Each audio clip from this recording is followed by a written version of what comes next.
The Seahawks defense took a major blow yesterday with the news that Uchenna Nwosu would need season-ending surgery. And even though Pete Carroll hinted they weren't going to be making any outside moves, you know John Schneider's working the phone. Who are some candidates the Seahawks might be able to trade for before next week's deadline? Rob Rang and I are going to be breaking it all down in a new Tuesday edition of Locked On Seahawks. You are Locked On Seahawks, your daily Seattle Seahawks podcast. Part of the Locked On Podcast Network, your team every day.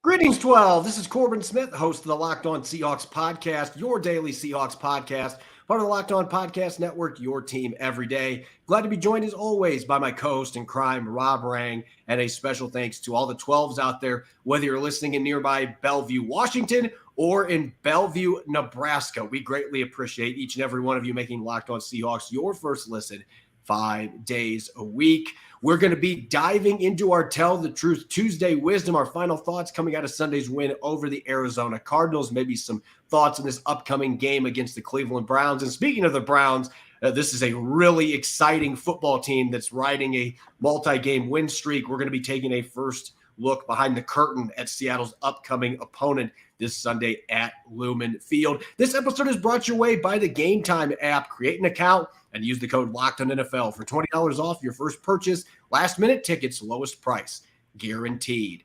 Now for your lead story here on our Tuesday edition of Locked On Seahawks. Pete Carroll dropped an unexpected bombshell yesterday when he announced that Uchenna Nwosu was likely going to need season-ending surgery for a torn pectoral injury. We now know, based on first and Nwosu himself, that surgery is going to happen and his season is officially over. And of course, that is leading to plenty of speculation about who the Seahawks may try to go after before the October 31st NFL trade deadline. Carroll said they weren't going that direction, but there was a key word if you were listening to the press conference. He said yet in there. And you can't tell me that John Schneider is not going to be working the phones here over the next few days, trying to see what is out there and if the right deal's in place to try to find a player that can come in and help mitigate Nwosu's loss. And of course, Rob, the one big name, and we talked a little bit about it yesterday on the mailbag, the one big name out there that's being talked about a lot, at least by fans, is Carolina's Brian Burns, who I think there is a good chance he gets moved before the 31st. I'm just not buying that John Schneider is going to be the one that's going to be giving up the draft picks to make that happen. Yeah, I think there's a possibility, certainly, just because of the fact that the Seahawks now are in need of, now in somewhat desperate need of a pass rusher, at least in the opinions of some. And obviously, you have the connection between former longtime Seahawks executive and scout Scott Fitterer, who's now, of course, the Carolina Panthers general manager, and John Schneider and Pete Carroll and all of that. It just seems like a match made in heaven. But I think heaven is probably the right word for this description, just because of the fact that it does seem like something that is going to have to fall out of the sky for the Seahawks to really be involved. I think the cost is just going to be too much. Brian Burns is a really good football player. So you're talking about a first-round pick or perhaps more than a first-round pick. You're talking about tens of millions of dollars when the Seahawks are already up against the cap. Again, Brian Burns is a terrific football player. I would applaud the Seahawks if they wanted to go down that route. I just think that it's going to be too cost prohibitive for them to actually do that, though. Yeah, right now the Seahawks don't even have enough cap space to take Brian Burns on, even with half of a season of cap hits. It's still over $8 million, and they have less than $8 million in cap space. So they would have to make some other moves to be able to facilitate that deal. And then you're giving up a high draft pick or more. So I just don't see any reason or any way that that is going to be happening. And I feel somewhat the same about another name that's been thrown around. Danielle Hunter, another player we talked about a little bit yesterday. I think if we were having this discussion 2 or 3 weeks ago, I would have been telling you there's a 90% chance Hunter's getting moved. But the Minnesota Vikings, in case you have been hiding under a rock, they upset the San Francisco 49ers on Monday Night Football last night, and they're only a game out of the 500 mark, and they're right in the thick of the playoff race now in a wide-open NFC. So Minnesota, after that 1-4 start, they've won 2 straight. Seems like they're playing some really sound football on both sides of the ball. I don't see them moving Danielle Hunter at this point, though you could make the argument from Minnesota's perspective, we're not quite where we need to be to contend for a championship. His value has never been higher, may never be higher than this. So they may still be willing to entertain offers. But again, I think you're going to have to give him some high picks. And this is another guy that's got a big salary, though it's not as big of a cap hit as Brian Burns. I think if we're looking at realistic options here, you got to look at the nation's capital in D.C. There's actually two players that I think would make a lot of sense here. And the player that I want to go to bat for here, a lot of people are going to be expecting me to mention Montez Sweat, and we'll get to talk about him. But I'm actually starting to think that the Chase Young idea might have some merit for the Seahawks. And the reason that I'm saying this, you look at the numbers, he doesn't have a ton of tackles this year, but Chase Young's got 5 sacks. It looks to me like he has recovered finally from that knee injury, the torn ACL that really cost him big chunks of 2 straight seasons. You have to remember, he was the rookie of the year in 2020. So he played up to his draft status as a rookie, and then he got hurt, and it just took him forever to get fully back. But he's almost got double-digit quarterback hits. You're looking at a cap hit this year for the remainder of the season, Rob, that's going to be under $3 million. So he fits in the financial perspective. He has been a good run defender when he's been healthy in his 4 years in the NFL. And of course, he can get after the quarterback. And he's only 24 years old. And here's my other argument. Washington, if they're looking at this thinking we're going to trade him only if we get a first-round pick back, good luck with that. He's going to be a free agent after this year. And you've already tried to move him. There's been rumors circulating. So I think Seattle can throw a 3rd or a 4th-round pick potentially and be able to get him if the Commanders are going into sell mode. And with his age, the upside, the fact he looks healthy, this would be a player that I would be on board. And it's an audition for the second half of the year if he plays really well. This is a 24-year-old former first-round pick. You can justify spending the money to keep him in that case. Well, and I think that, the Seahawks history suggests that this might be a type of a player that they would go after. I mean, think about the big fish that the Seahawks have made moves for. I mean, they made the trade for Jimmy Graham, who, of course, when he came from New Orleans, he was a multiple-time All-Pro. Marshawn Lynch, a former first-round selection. Percy Harvin, former first-round selection. So many players that the Seahawks have been willing to roll the dice on. Jamal Adams, a former first-round selection. I mean, again, guys that have a great deal of talent that are still relatively young. Maybe they've had some injury problems. Maybe they've had some issues with the coaching staff that they are with now. And Ron Rivera, as the head coach of the Washington Commanders, is about as opposite of Pete Carroll as you possibly can get. I mean, this is an old-school linebacker who coaches the way that he used to play. It's all blood and grit and spit. And Chase Young has not always played with that type of a mentality. I think that he does need to be, I don't want to say coddled, but perhaps coddled a little bit. And Pete Carroll has shown a willingness to do exactly those types of things. And, oh, by the way, as you kind of reference here, Chase Young happens to be a really talented football player who might be able to come into Seattle and splash. So I think there's some interesting ideas behind that possible selection. Should the Seahawks decide that is the player that they want to focus their attention on. And I say selection because I do think that John Schneider is going to be working the phone and trying to see if there are some fits out there for them. Yeah, Montez Sweat, what an interesting full circle thing that would be, because Seattle had a chance to pick him in the draft in 2019 in the first round, and they traded back and eventually picked LJ Collier. And you want to talk about two careers that have gone completely different directions. Montez Sweat has almost 40 sacks in his career, over 80 quarterback hits.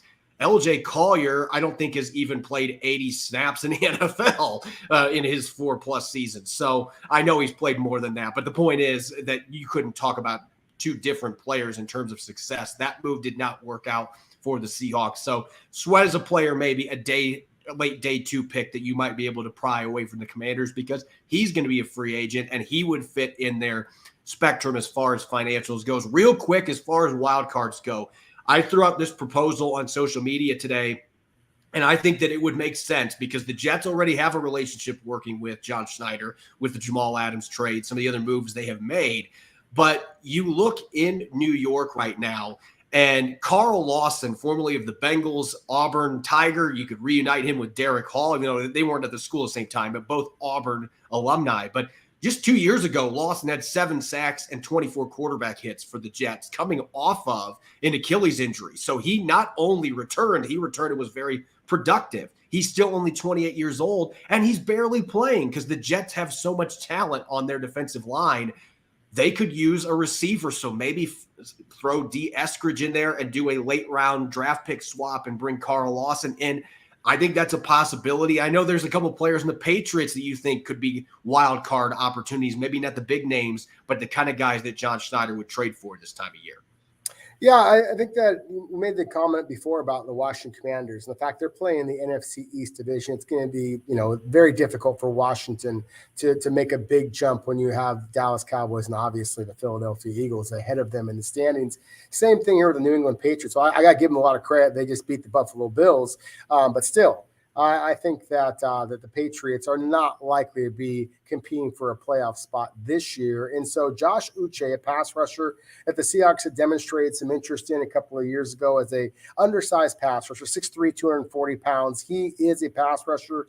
You kind of referenced the statistics there of Carl Lawson a couple of years ago. Uche last year, Corbin, had 11 and a half sacks. He's only 25 years old himself, so he still has quite some juice to him. Now, he is more of a pass rusher, whereas Anthony, now I'm spacing on Anthony's name, Anthony Jennings is more of the run defender. He's 6'3", 255 pounds. He uses his length and size, physicality to be better in the run game than as a pass rusher. But still, that you're not going to find any Uchenna Nwosu out here, at least not for a middle round selection. But if you wanted to go with a pass rush specialist or with a running game specialist, I think that the New England Patriots would be one of the teams that might make some sense for John Schneider to be making a phone call to. Yeah, you'll see a theme here. Almost all the teams we're talking about here are teams that are well under 500, and those are the teams that are going to be trading away veteran players at the end of their contract, which is why my Jets proposal may seem a little weird. But again, we've seen winning teams trade with one another this time of year because they're looking for a certain position group and they find a team where they can make that trade work. And Seattle clearly has the need now for more depth. Carl Lawson's a good football player that's just on the wrong team right now to get many snaps in New York. So these are all possibilities. We'll see what happens. John Schneider may do exactly what Pete Carroll said yesterday, and they'll just absorb from within. Let's see what Levi Bell can do, what Tyreek Smith can do, and we'll have a more advanced role for Derek Hall. But there's always that chance the right offer comes up, and John Schneider has shown in the past that he's more than willing to pull the trigger. Coming up next, it's Tell the Truth Tuesday. We'll be dishing out our final thoughts coming out of Sunday's win over Arizona and looking towards this upcoming weekend's battle at Lumen Field against the Cleveland Browns. Don't go away. You're listening to the Tuesday edition of Locked On Seahawks. This episode is brought your way by LinkedIn Jobs. These days, every new potential hire can feel like a high-stakes wager for your small business. You want to be 100% certain you have access to the best qualified candidates available. That's why you have to check out LinkedIn Jobs. LinkedIn Jobs helps find the right people for your team faster and for free. When I was a site manager, LinkedIn Jobs was my go-to to post writing positions to land top candidates. They made the process easy and seamless, and I landed outstanding candidates that now have awesome jobs elsewhere. All you have to do is create your job post and then add your job and purple hashtag hiring frame to your LinkedIn profile to spread the word you're hiring. Simple tools like screening questions make it easy to focus on candidates with the right skills and experience so you can quickly prioritize who you'd like to interview and hire. It's why small businesses rate LinkedIn Jobs #1 in delivering quality hires versus leading competitors. LinkedIn Jobs helps you find the qualified candidates you want to talk to faster. Post your job for free at linkedin.com/LockedOnNFL. That's linkedin.com/LockedOnNFL to post your job for free. Terms and conditions apply. PrizePicks is the largest independently owned daily fantasy sports platform in North America. It's the easiest and most exciting way to play daily fantasy sports. It's just you against the numbers. Instead of battling thousands of other players, you pick more than or less than on 2 to 6 player stat projections and watch the winnings roll in. PrizePicks is really simple to play, and I can make my picks and submit them in less than 60 seconds. This week on PrizePicks, I'm selecting a red-hot Lamar Jackson to surpass 250 passing yards against the Cardinals. PrizePicks is an absolute blast each week, and it's an easy way to enjoy daily fantasy without any hassle and land quick winnings. Go to prizepicks.com/LockedOnNFL and use the code LockedOnNFL for a first deposit match up to $100. That's prizepicks.com/LockedOnNFL and use the code LockedOnNFL for a first deposit match up to $100. PrizePicks, daily fantasy sports made easy. You're listening to the Tuesday edition of Locked On Seahawks. I'm your host, Corbin Smith. Glad to be joined, as always, by my co-host in crime, Rob Rang. And a special thanks to each and every one of the 12s listening in that make Locked On Seahawks your first listen 5 days a week. We greatly appreciate it. Don't forget tomorrow, matchup Wednesday, Seahawks-Browns, the key positional battles to watch on offense and defense, our favorite show of the week, and maybe a little bit of a throwback spin this week as well. Make sure that you are listening in. It's Tell the Truth Tuesday. We're going to be dishing our final thoughts, maybe some words of wisdom, taking a look towards the upcoming game against the Cleveland Browns as well. Rob, I'm going to hand the mic to you first as always. And I know that you had a chance to go back and watch the film once again, and there was something along the offensive line that certainly jumped out to you. It did. I was very curious to see how the rookie Olu Oluwatimi did at the center position. And of course, Evan Brown has been Seattle starter to this point. And I was very encouraged by what I saw when watching the game live with Kenneth Walker, his first 100-yard rushing game so far this season. So I was hoping to see Oluwatimi have a great deal of success against Arizona's defensive line. But that was not always the case. Now, part of the reason was because a nose guard that we talked about so many times, Corbin, in the build-up to the draft a few years ago, Leki Fotu, was able to just kind of use his length and strength to be able to hold Oluwatimi up at the point of attack. And there were some key blocks from Oluwatimi, but at the same time, he was stalemated as much as he was able to create any type of a movement. Now, the reason why that's a huge concern for me is the fact that you have the Cleveland Browns, who have a dominant defensive front coming up. Obviously, you have the two matchups against the San Francisco 49ers coming up here before too much longer. Look, I was encouraged by Oluwatimi. I thought that he did a nice job of communicating things for a rookie. But for the Remington Award winner, for a guy that came in with as much hype, and I will call myself out for giving him as much hype as I did, and for the fact that the Seahawks did have the success they had in the running game, I was expecting to see a few more holes created in the running game, specifically at the center position for the Seahawks, and I did not see a lot of that. Not as much as I saw with Evan Brown in the previous 6 weeks. Yeah, I'm not sure at this point. It surprises me he had a chance to be the starter week 1, but it surprises me that the run game isn't further progressed at this point. I've been impressed by the pass pro. I think the pass pro has been really good when he has been in the lineup, but I'm going to take a little more of a positive spin on the offensive line for my first Tell the Truth Tuesday tidbit. I think Stone Forsythe, Pete Carroll mentioned it yesterday. He was asked point blank, would you be willing to start Stone Forsythe some more at right tackle? And I think that's what they have to do at this point. And it's not taking a shot necessarily at Jake Curhan, but he's not healthy. The ankle that he's dealing with right now, you want him as an emergency guy that can plug in and play some plays for you if you have to, but he's not 100%, and he was coming off a couple really rough games anyway. And Forsythe's athleticism, I think, creates a significant advantage for him over there. And quite frankly, I didn't see a huge difference in the run blocking between those two, which surprised me. So I think Forsythe, as long as Abraham Lucas is out, we don't know where that is heading. The ominous updates we've gotten from Pete Carroll are not encouraging to me, but we don't know when Lucas is going to be back. And I think at this point, Forsythe played well at left tackle for Charles Cross. I thought he played well the other day at right tackle. He looks comfortable playing either side. Let your former 6th-round pick be the one that starts there from here on out until you get Abraham Lucas back into the lineup. And I think it's an easy decision. It sounded to me like Pete Carroll was leaning that way anyway, sparsing through the coach speak yesterday. Now, on the defensive side of the football, I know that Jamal Adams, there's a lot of fans out there that have been commenting, well, I'm not seeing the splash plays yet from him these first couple of games. But I think if you really watch the tape closely, Rob, that it's evident that the impact he's making on this defense might not be showing up on the box score, but if you're watching the game tape, you can see how it is making life easier for the rest of this defense. Corbin, he's been spectacular. I want to be really clear with how simple I put this, that Jamal Adams has done a lot. Maybe not quite as much as Devon Witherspoon, but very close to that in terms of the impact that he has had. This resurrection of the Seahawks defense there's a lot of different people that deserve a lot of credit for it, but Jamal Adams is absolutely one of them. Now, the thing is that I think there's a lot of people out there who are expecting him just to be purely a pass rusher. And at least according to Pro Football Focus, in my own eyes, I watch tape and then I kind of will look at other people's statistics and analytics and see if it matches up. I counted four times that Jamal Adams rushed the quarterback in this last game. I counted 38 times that he was dropping back in coverage, including a couple of times where he was deep.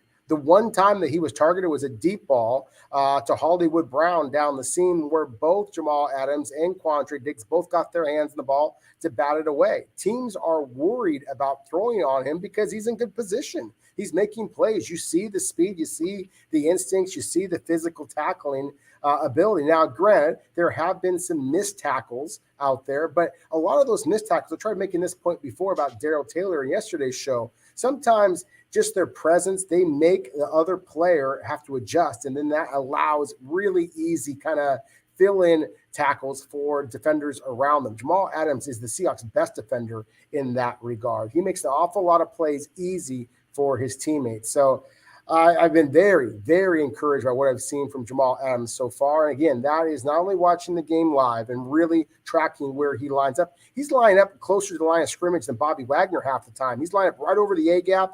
He's lined outside in the slot. He's lined up deep in coverage as a traditional deep half safety. He's doing a little bit of everything. It's that type of versatility. I mentioned the word multiplicity during yesterday's show. Jamal Adams and Devon Witherspoon are giving the Seahawks that type of multiplicity that is making this defense so ferocious.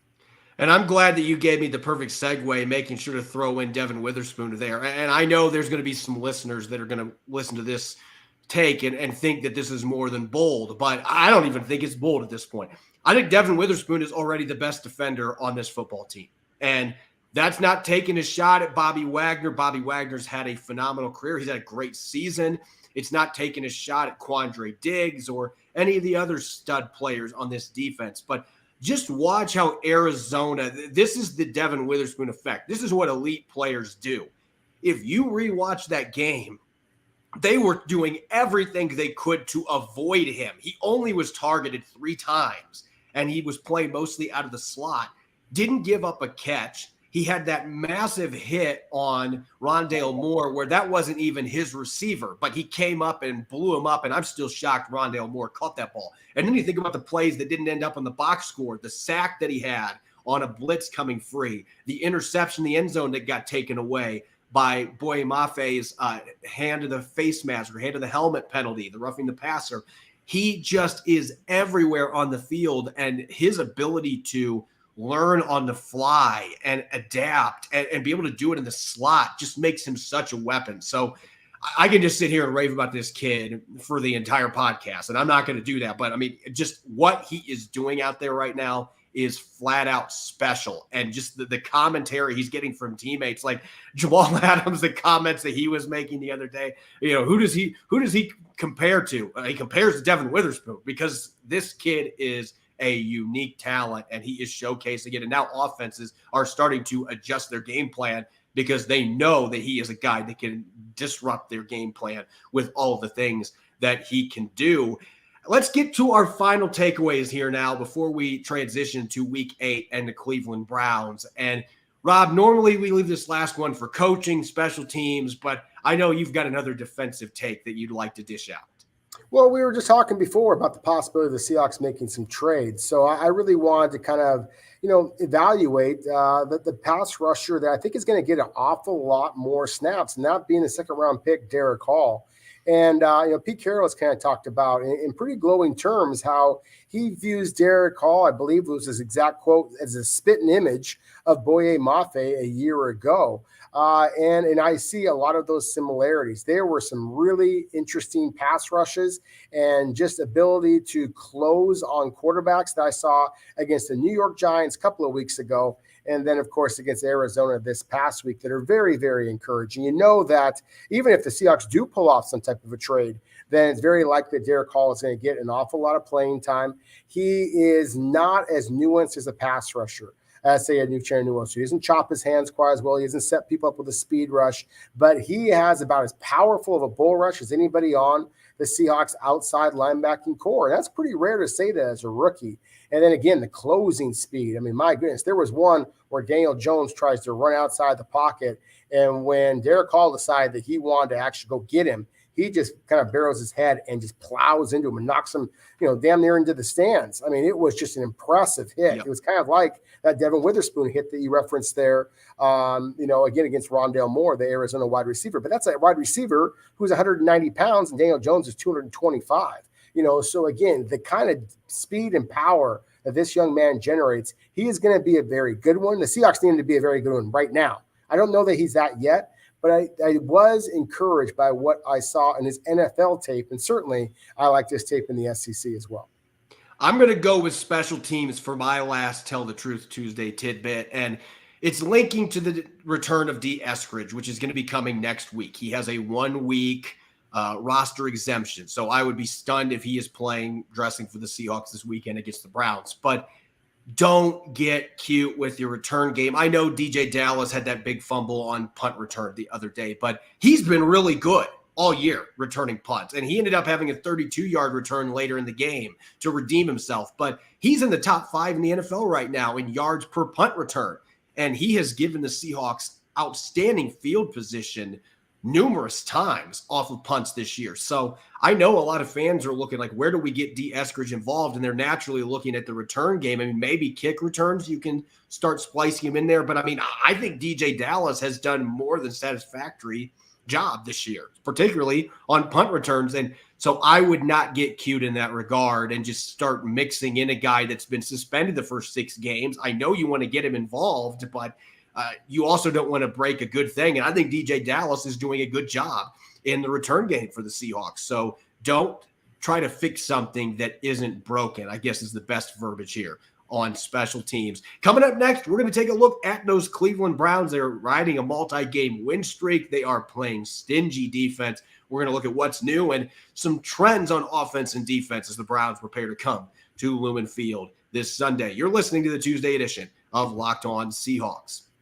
which is brought your way by our friends at Game Time. If you've ever been on the hunt for sports or concert tickets at the last minute, the process can be anxiety-provoking. Buying tickets to your favorite event shouldn't be stressful and shouldn't make you want to rip your hair out. Game Time is the fast and easy way to buy tickets for sports, music, comedy, and theater near you. With killer deals on last-minute tickets and the best price guarantee, you can stop stressing over the tickets and start getting hyped for the fun you're going to have. If you want to see the Seahawks and the Browns battle at Lumen Field this weekend using Game Time's Flash Deals feature and detailed stadium map, you can find awesome seats right now for under $80. It's super easy. Forget planning months in advance. Game Time has deals on tickets right at the day of the event, and the Game Time guarantee means you'll always get the best price. If you find tickets in the same section row for less, they'll credit you 110% of the difference. That's right, 110% of the difference. Snag the tickets without the stress with Game Time. Download the Game Time app, create an account, and use the code LOCKEDONNFL for $20 off your first purchase. Terms apply. Create an account, redeem the code LOCKEDONNFL for $20 off. Download Game Time today. Last-minute tickets, lowest price guaranteed. You're listening to the Tuesday edition of Locked On Seahawks. I'm your host, Corbin Smith. Glad to be joined, as always, by my co-host in crime, Rob Rang. And a special thanks to each and every one of the 12s out there. Thank you so much for making Locked On Seahawks your first listen 5 days a week. Don't forget, tomorrow coming up, we've got Matchup Wednesday, the key positional battles to watch as the Seahawks and the Browns battle at Lumen Field. You won't want to miss it. Let's get to those Cleveland Browns. Pull the curtain back and take a first look. And this is a real old school football team in 2023, Rob. They've had injuries. They lost their star running back, Nick Chubb, early in the season, that nasty knee injury. Deshaun Watson's been out for, I believe, 3 of their 7 games. He's either been out or he has been sidelined for the entire game. So they've had quarterback issues. They've had offensive line injuries. They've had players missing on defense. And yet the Cleveland Browns are coming in as one of the hottest teams in the league. They ended the 49ers run as an undefeated team a few weeks ago in a major upset. And then they beat the Indianapolis Colts 39-38 in a doozy at Lucas Oil Stadium this past weekend. And this team certainly has had a lot of changes on both sides of the ball, including the draft picks they brought in. Yeah, they did bring in some interesting draft picks. A couple of the guys that we talked a lot about. I'll start with the quarterback position since he did get his opportunity. Dorian Thompson-Robinson from UCLA is an interesting guy. It's been P.J. Walker, who has been the starting quarterback with Deshaun Watson ailing the last couple of weeks, that has helped the Browns win those 2 games, as you mentioned.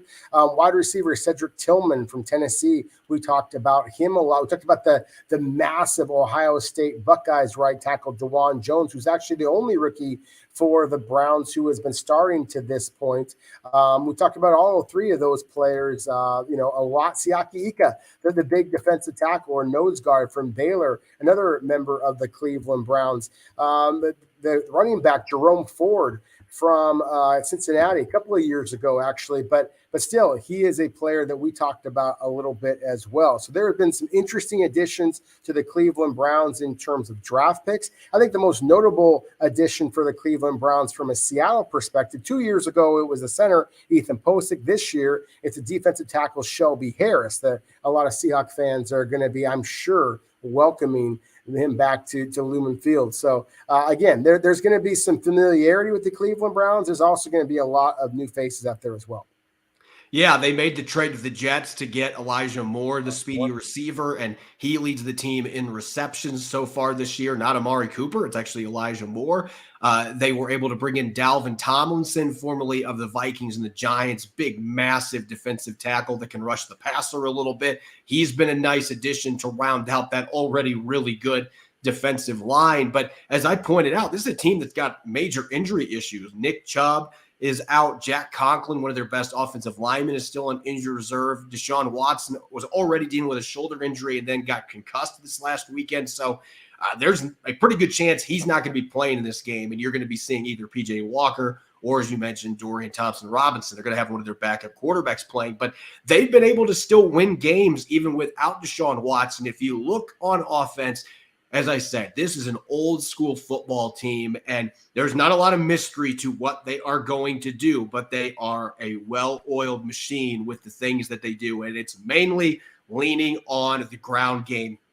You look at the stats, particularly on first down, they are in the top 10 in 11 personnel usage, but they're also in the top 10 in 13 personnel usage. And when you're a run-heavy team, that's not surprising. They like to get three tight ends in the field and really play smash mouth football, even without Nick Chubb. They just keep finding running backs. Pierre Strong, the one that's pictured for those of you watching on YouTube, former FCS standout from North Dakota State. He's now getting the opportunity to run the ball. Jerome Ford was really good, got banged up last week.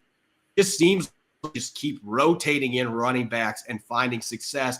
And that old school mentality, Rob, they are one of the few teams in the league that doesn't rely on shotgun. In fact, they only have ran shotgun on 40% of their offensive snaps this year. 60% of the time, they are running the ball or running their plays under center in single back, I form. So they truly are an old school pro style offense. They are that. And what's interesting to me is not just about the, kind of the schematics and what they're doing, but it's also who they played and who they've beaten. You kind of go back to the opener. That was a shocking game. That was when they beat the Bengals 24-3, then lost to the Pittsburgh Steelers 26-22, then went on the road, hosted the Tennessee Titans, beat them 27-3, then lost to Baltimore 28-3. So they're going back and forth about, in blowouts one way or another. And then they had their bye, same week as Seattle had their bye, and then have rounded off these 2 wins straight against the San Francisco 49ers, and then again on the road at the Indianapolis Colts. Again, with P.J. Walker as their starting quarterback. Walker throwing for less than 200 yards in both of those victories. Nick Chubb, of course, has been out for almost a month at this point. At this point, it's going to be the running back Kareem Hunt is most likely to be Cleveland's starting running back. He wasn't even on the roster a month and a half ago, and at the end of the training camp, and had to kind of be lured back here because of all the different injuries that the Browns have sustained. So again, it kind of goes back to your point, Corbin, that this is the team that is going to play old school kind of ground and pound kind of football. It makes sense given all of the additions that they have made along the offensive line and the fact that their quarterbacks, again, it's been a bit of a turnstile in terms of injuries. They do have some pretty dynamic weapons in the receiving game. You mentioned Elijah Moore. He's a short, shifty, very quick wide receiver. Amari Cooper still remains one of the savviest route runners out there. But still, this is a team that the Seahawks, their run defense is going to get a heck of a test. If they can slow down that running game, they have a chance to make another one of these lopsided games, hopefully in Seattle's favor. Yeah, I think that's when we get to the keys to victory, that's going to be number 1, 2, and 3, because you know what Cleveland wants to do. But again, if you're really good at running the football, it doesn't matter if the defense knows what is coming. you can dictate the game just with your physicality and the way that you control the line of scrimmage. And that's what the Cleveland Browns do.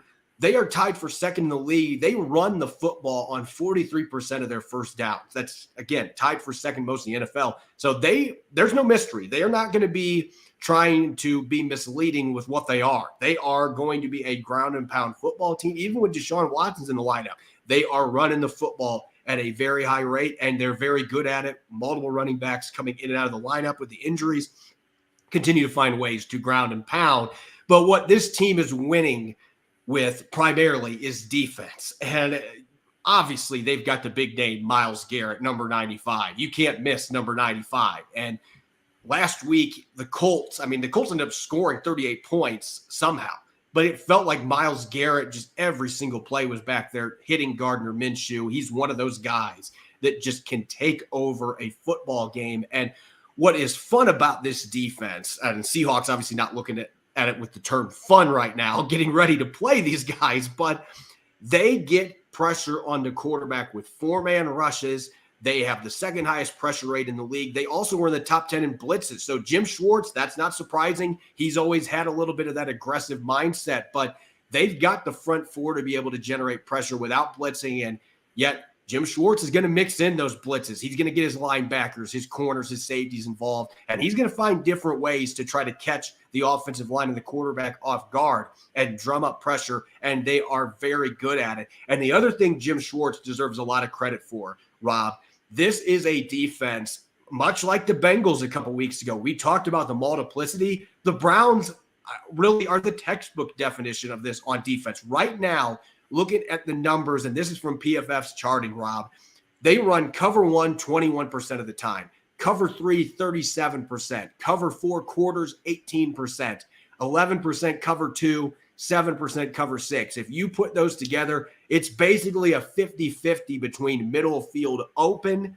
coverages and middle of field closed coverages, and they also are in the top 10 in blitzes. So this is another one of those teams, as Geno Smith described it, going into the Bengals game, where you really figure out what they're wanting to do after the game starts. There's only so much game planning you can do because they do so many different things at a high level. Yeah, this is a spooky defense. That's why I was trying to take my shots there, kind of chuckling about their offense, because it is fairly simple. It's easy for me to say, sitting back here, to say, oh, yeah, just plug up the run, and you should be able to have some success, because trying to block the defensive line led by Myles Garrett, as you referenced, and then a secondary that is full of first-round selections, early-round picks.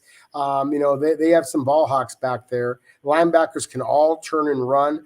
Jeremiah Nwosu, just has such great speed back there as well. So he is the kind of guy that can slow down the running backs coming out of the backfield or tight ends as well.